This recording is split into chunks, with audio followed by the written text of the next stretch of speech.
Hello everyone, I'm Brian. Today I'm reacting to When Does Soul Enter the Body?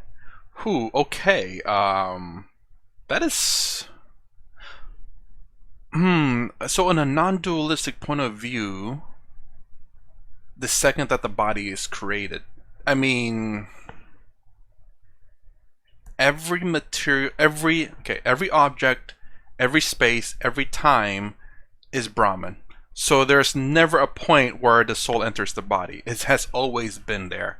Like Brahman. Brahman has always been there before, after, during, whatever, of all of time, not limited to time.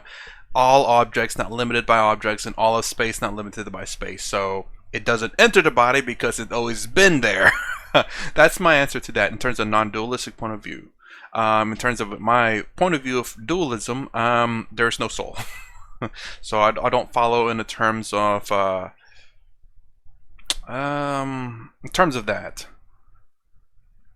Well, I guess that's all. Let's go ahead and get started.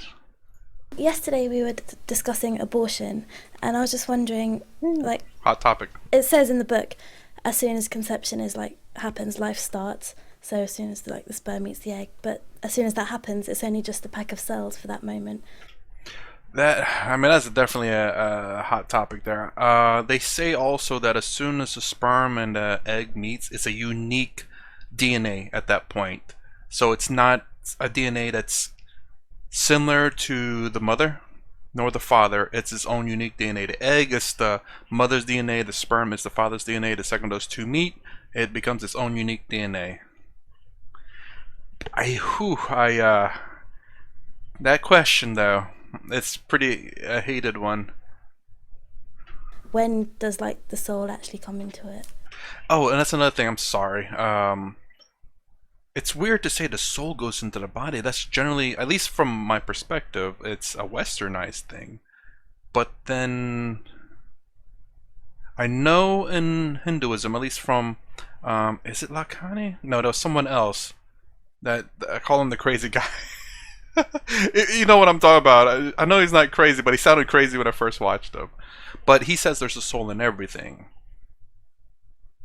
But why is she's saying it like as though it's the Western point of view of soul as opposed to the Eastern view? It's kind of strange. At least, I assume she's Hindu. I'm assuming. Let me rewind that. There's no indication, but anyway, let's hear what Lakhani has to say here. When does the soul actually come into it? You see, the Hindu religion is always open to interpretation and open to challenges of rationality and common sense. It never says, oh, it's written in book, it's written, this is it. So the question is very interesting. In fact, before I present Hinduism, I think about all these things for myself. And unless they satisfy me, I don't agree. I won't even teach. I'm very severe. Unless they make sense to me personally, I will not even bother to teach it. So this issue of when does the soul enter the body? The book says at the time of conception. How did we come across that idea?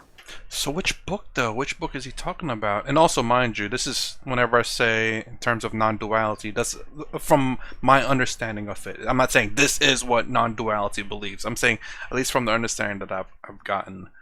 So what book are they talking about though? In some Hindu scripture, they say it happens after 7 months when the baby starts kicking. They will say, in some books they will say that's when the soul enters. I would not agree. Let me tell you why I think like that. You see, what happens is this. At the time of conception, when the two cells meet, there is immediately gastrulation is the word, the biological term. Gastrulation takes place. It means the cells begin... I'm sorry, gotta rewind it. I don't think he said guest relations. That sounds weird. Nope, gotta rewind it a little bit more. Or gastrations. There is immediately gastrulation is the word, the biological term. Gastrulation takes place. It means the cells begin to divide and subdivide and start to become different characteristics begin to develop. Still a mass of cells. You say, where is the soul? The soul is making its appearance known in the way the gastrulation is taking place, the way these cells are subdividing. It is already, if you like, in charge of the way the division is taking place. How do I know?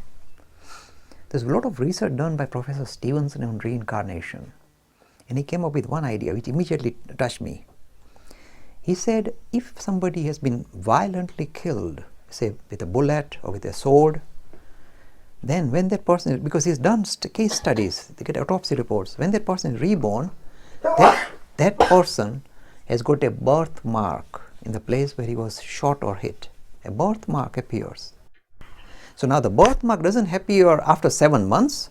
When the gastrulation process is beginning, it's already going to show that kind of flow in the physical body.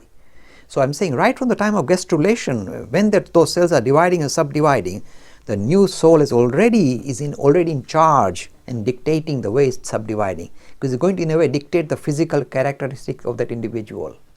It's already in charge. You say, where is it in charge?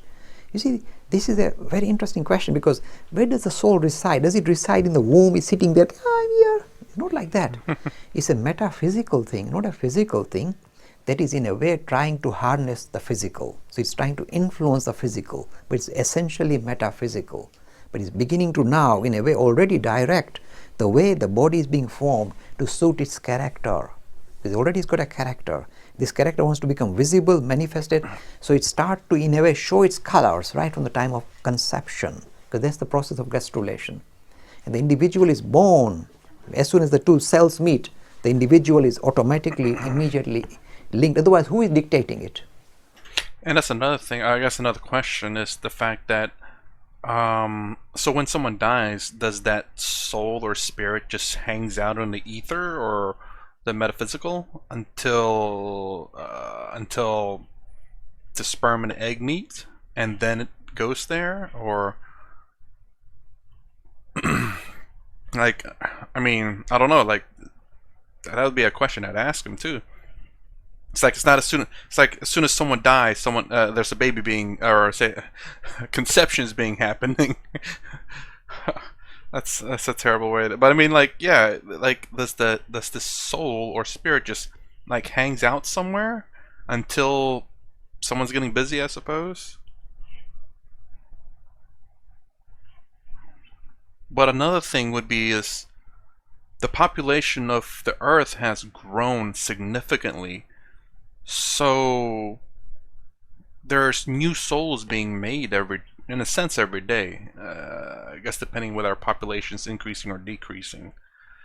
So, you know, back in the past there's like maybe 200 million people on the earth or something like that, and now we're 7 billion. So clearly there's a lot more souls that's being created than you know there was back in the day. So not every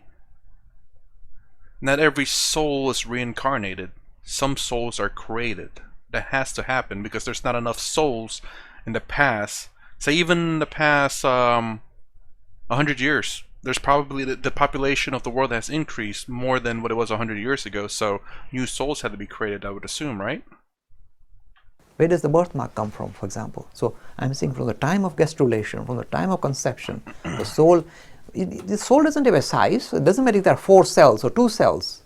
The soul doesn't have any size. It is beyond size, beyond idea of size. It's already influencing the way these cells are dividing and rearranging themselves to produce a body.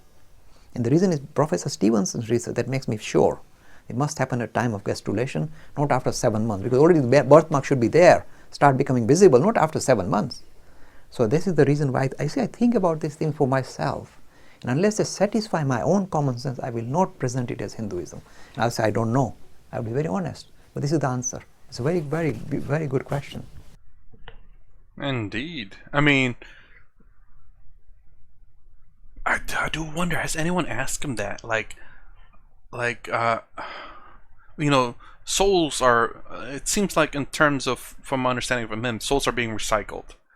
I guess there's just maybe no memory of the past or something.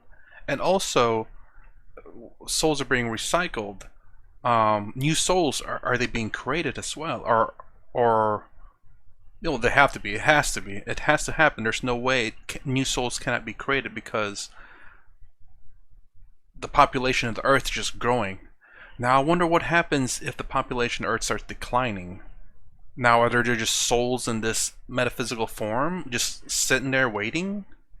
Who determines what soul goes to which body? Is it based on first come first serve or closest?